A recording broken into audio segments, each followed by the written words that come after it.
John 14:14.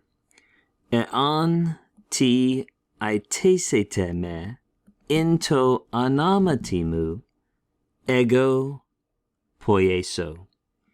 Encouraging and wonderful words from the Lord Jesus to his disciples, and by extension to us today, his disciples today. He says, if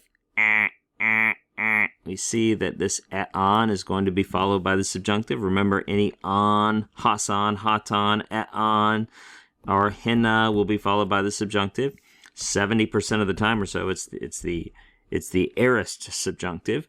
And so we glance over here, and there's a sigma. Bam! It is the aorist subjunctive, aorist active subjunctive, and that's a second person plural ending. This is just from the verb aiteo, to ask.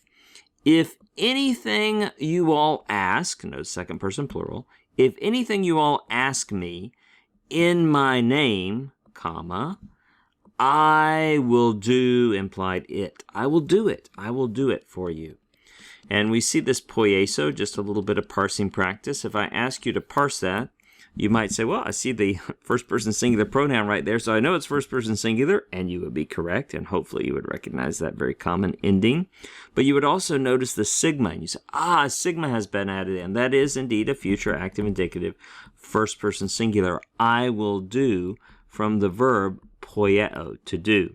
You might not have noticed this, but the original epsilon of the epsilon contract verb, right, the last letter of the stem, has lengthened to an eta.